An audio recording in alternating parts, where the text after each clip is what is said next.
Ce soir donc est la 32e édition du Salon d'Anaïs et donc nous avons le grand plaisir d'accueillir Pierre que nous pouvons applaudir.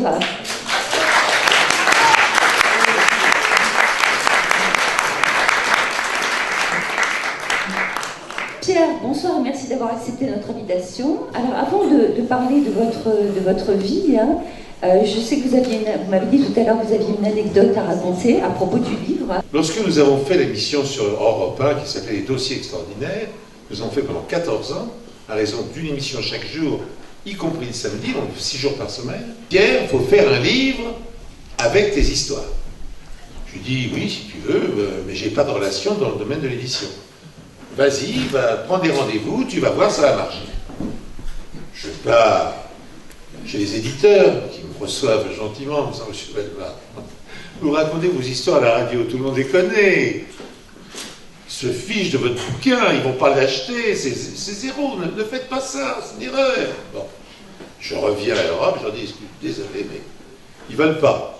Comment Jean Friedman, qui était très bagarreur, dit, je suis ami avec Fayard, je vais aller voir. Alors il va voir Fayard.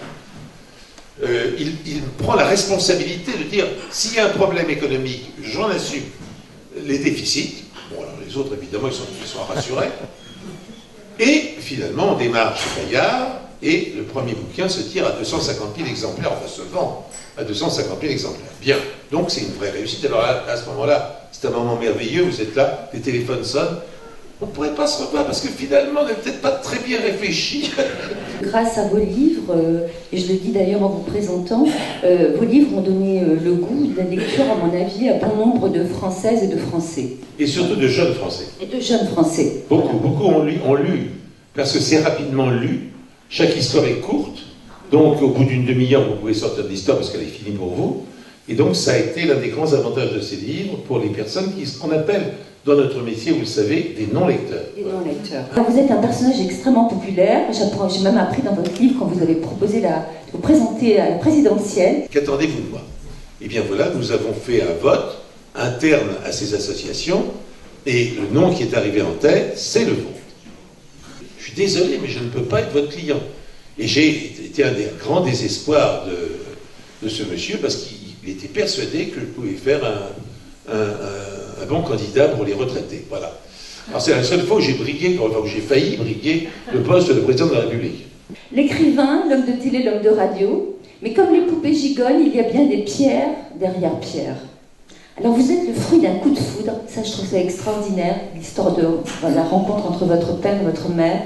Après être passé par l'école alsacienne, vous ratez votre bac, mais vous tombez amoureux de Micheline, votre première épouse. Obligé de chercher un emploi, vous entrez grâce à votre beau-frère, donc Pierre, à Radio Service, qui était la première radio française d'État, comme régisseur et metteur en ondes. Et c'est en prononçant, alors ça me fait toujours beaucoup rire, Vita Pointe, que finalement vous faites vos débuts comme animateur. Un peigne, une brosse, et Vita Pointe. Bon, c'est tout ça. Et alors j'arrive un jour sur la scène, pendant l'enregistrement de l'émission, je fais un beigne, Vita Pointe et une brosse. Et le patron de Vita Pointe me dit, je ne vends pas de brosse, monsieur. Donc en 1955, vous lancez à la demande d'Europe 1 une autre émission qui a eu, je pense, une grande importance dans votre carrière, c'est Vous êtes formidable. Jusqu'à Vous êtes formidable. Personne à la radio n'avait eu l'idée d'appeler un auditeur. Puis les succès s'enchaînent avec Pas une seconde à perdre, des dossiers extraordinaires, Déjeuner chaud, 20 millions cash. Là, je vais vite parce que il y a eu tellement de Cavalier seul, Ni oui ni non, Bonne fortune, Pas une seconde à perdre, Rien que la vérité, Pièce à conviction, J'ai un secret. Vous faites rire des millions de téléspectateurs avec une autre émission culte dont tout le monde se souvient, La caméra invisible.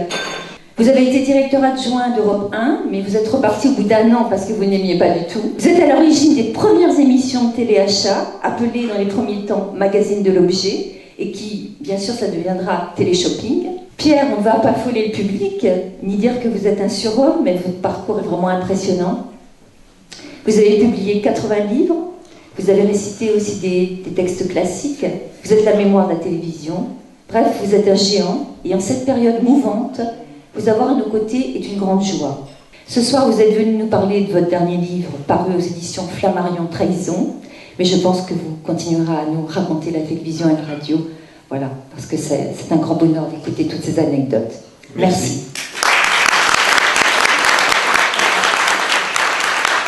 Alors, j'avais envie de vous poser cette question. Parmi les grands traits de l'histoire, quel est celui en fait, que vous aimez le moins, qui vous dégoûte le plus? Voilà. La balade, c'est que là, on découvre de vrais traîtres, là, par contre. Hein, parce qu'on savait bien qu'il avait pris des armes contre Napoléon, qu'il avait amené où il était. Mais parce qu'à ce moment-là, il est roi de Suède. Mais s'il est roi de Suède, c'est aussi grâce à Napoléon. Donc, c'est vraiment un vrai traître, et un traître assez moche. Monica Lewinsky était vraiment une traîtresse, puisque je pensais qu'elle avait coincé Clinton, et je découvre que non, c'était une grande amoureuse, parce qu'elle a aimé Clinton, et c'est la fameuse Linda Tripp, qui, elle, était une traîtresse. C'est celle-là. Est-ce que vous le saviez? C'est la copine traître. C'est la copine traître. Ah oui, complètement. Au début du siècle, du XXe siècle, avant la guerre de 14, donc, hein, la Russie et le Japon ont échangé joyeusement une sévère guerre. Bon. L'empereur de Russie, qui était encore à ce moment-là gouverner son pays, a envoyé sa marine, qui était réputée pour être la première marine du monde, la marine russe, à faire le tour du monde pour aller combattre de l'autre côté du globe la marine japonaise. Bon. Quand ils sont arrivés, ils se sont confrontés, ils se sont aperçus que c'était la marine japonaise qui était la meilleure du monde. Ils ont été littéralement écrasés et les bateaux russes ont disparu au fond de l'eau. Et il y a donc un espion japonais qui travaille, qui fait son métier d'espion pour le Japon et qui est retourné, en quelque sorte, par quelques spécialistes russes qui réussissent à le retourner complètement et il va trahir le Japon pendant plusieurs années en livrant aux Russes tous les secrets de l'offensive japonaise en Russie.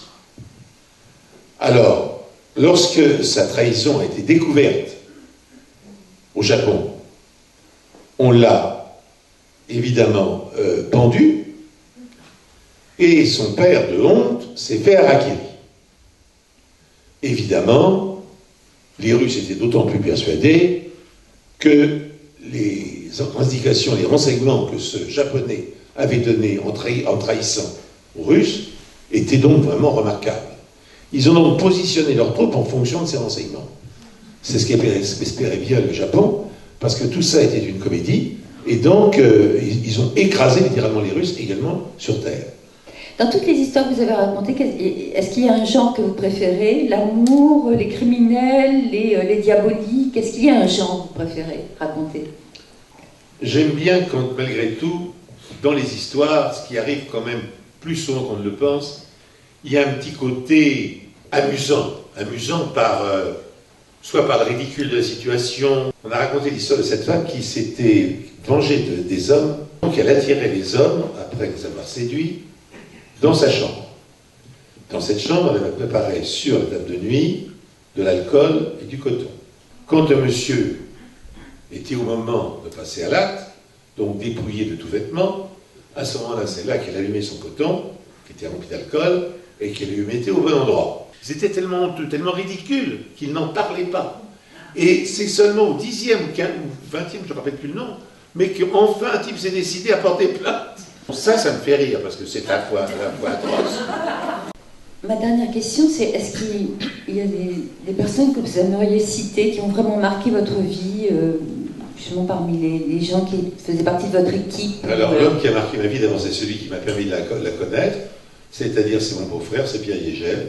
C'était un conteur remarquable, un homme de musique également remarquable.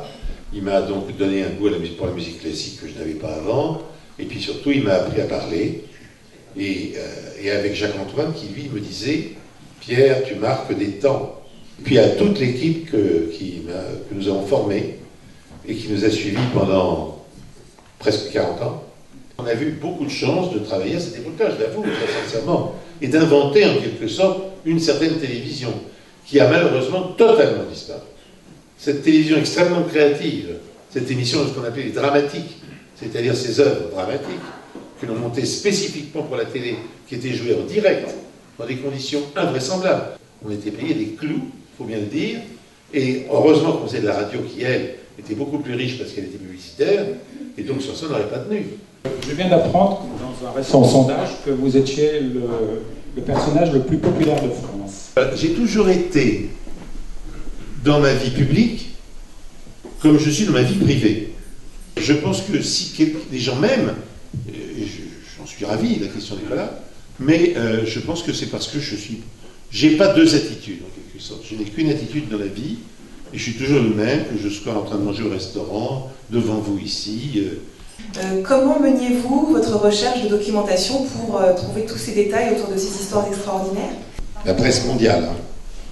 C'est-à-dire que nous avions autour de nous des personnes qui parlaient parfaitement l'anglais, ou lisaient l'anglais parfaitement, bien sûr, l'italien, l'espagnol, et l'anglais, l'italien, l'espagnol, c'est surtout ça. Bon, et le français, bien sûr. Bon, et vous êtes allé sur le terrain aussi? Ah non, jamais. Ah non. Jamais.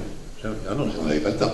Je voulais savoir si vous aviez pris des cours pour avoir cette diction qui est si particulière, et je pense que c'est par cela que vous touchez les gens, parce que vous avez une voix chaude, vraie, et toujours aujourd'hui, votre voix est d'une jeunesse incroyable.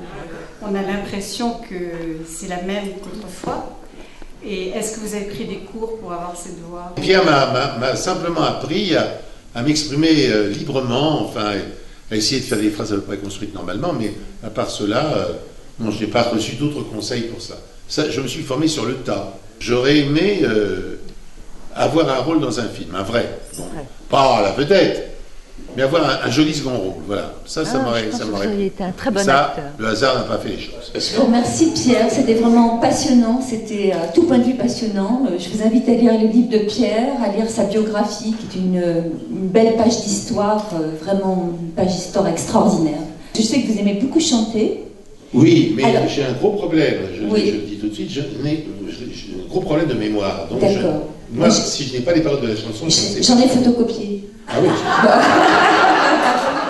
Voilà. Je me disais, je vais y échapper. Ah, du tout.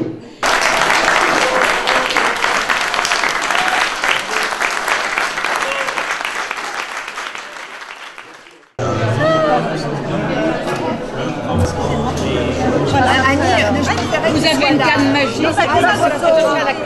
J'ai adoré, j'ai revécu une partie de mon enfance. Moi je lui disais qu'on a eu une chance, de pouvoir l'écouter comme ça, parce que ça nous a rappelé tellement de bons souvenirs. Une chance aussi de voir quelqu'un qui peut témoigner sur une époque qui est en fait pas si lointaine, mais en même temps qui nous paraît très très ancienne, et avec autant de vitalité, de joie, de bonne humeur, et sans aucune aigreur, voilà. Donc plein d'optimisme par rapport au présent, et voilà. Donc c'est bien, ça donne la pêche. J'ai pas de mots pour dire que j'ai passé un très bon moment. C'était que du bonheur, un moment de bonheur, voilà, une petite parenthèse de bonheur. Et ça fait toujours du bien. Une animatrice exceptionnelle. Comme à la maison, en fait. Avec cet homme, on a l'impression d'être en famille. Bravo Anaïs, continue, c'est toujours un vrai succès. Je suis en plein boulot. Ça a été une des soirées les plus travailleuses que j'ai jamais vues. Avec un public charmant, mais très exigeant. Il faut leur signer un bouquin à chacun. Remarquez, ça me fait plaisir. Mais enfin quand même, faut pas exagérer. Hein. Mais un jour sans crier gare, elles nous reviennent en mémoire. Toi, tu voulais oublier un petit air galvaudé dans les rues.